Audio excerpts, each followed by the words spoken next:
Hey, what's up, guys? Basketballer here. We are now in this first game of this May 4, 2022 NBA Game Day. Sorry if this is late. Um, Bumped into some things that I had to fix, but anyway, here we are. This is the game. This is the second game of this Philadelphia 76ers versus Miami Heat series. Miami is up 1-0. This game number 2 will be at 7:30 p.m. Eastern Time, so that's 7:30 a.m. here in Manila. Again, I am just inviting everyone who have not subscribed yet to our YouTube account or YouTube channel, Pasay Baller. Please click on the subscribe button below. At the same time, hit on the bell logo. That way, automatically, you guys will be receiving notifications whenever new videos are uploaded. All right. Again, Miami Heat, they are still at home, so they would be having the home court advantage. Not only that, they won the first game by 14 points. And so, in terms of momentum, I have to give it to Miami Heat as well. So, let's take a look at the injury list for both teams. For Philadelphia 76ers, Joel Embiid is confirmed out still on game number 2, although there have been news that there have been huge development and improvement on his status. Again, bottom line, he won't be playing on this second game. For Miami, pretty much it's the same like how it was in game number 1. Kyle Lowry, sorry about that. Kyle Lowry is out for game number 2. And then we have 5 players who are on day-to-day slash questionable status. So those are Tyler Hero, PJ Tucker, Caleb Martin, Gabe Vincent, and Max Struss. So again, Kyle Lowry is out. So there's 1, possibly 5 more for Miami Heat. Now let's take a look at the spread. It opened up with -9 for Miami Heat, but as we speak, it went down a bit. It is now at -8.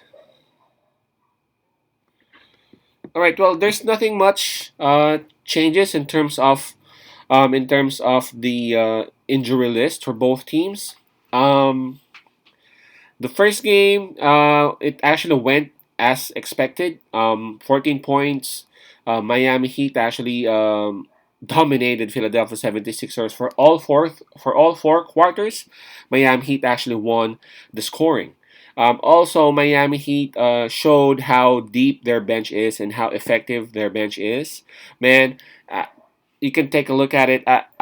It's like for Philadelphia 76ers, their bench production was around 21 points on game number 1. And man, Tyler Hero alone actually scored 25 points. So Tyler Hero alone, he outscored the entire bench of Philadelphia 76ers. So that's how, again, I'm not looking at how bad Philadelphia 76ers is. It's really how good the bench of Miami Heat is.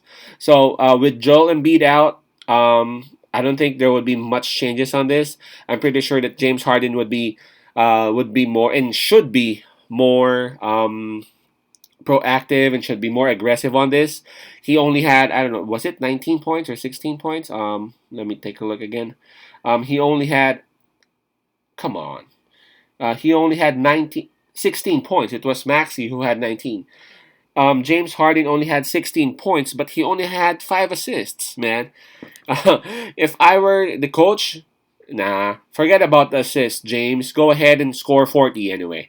I would rather have you score 35 or 40 points because James Harden can do that. James Harden can do that. I know defense is actually great by Miami Heat, but James Harden is so smart. He can get a lot of fouls. He is a great free throw shooter, so he can do better than 16 points. But I know what he was trying to do in game number 1. He was trying to create situations for his teammates, but again, it wasn't working that way. So maybe and just maybe James Harden should be a bit more aggressive and should be a bit more proactive in scoring on this game number 2. However, I still feel like those won't be enough as Miami Heat has a very deep bench, so they can, if there have been adjustments that will be made by Philadelphia, easily Miami Heat can also do minor adjustments so that they can actually do the same thing that they did on game number 1.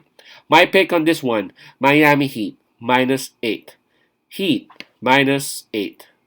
Peace out, pass I love, and God bless.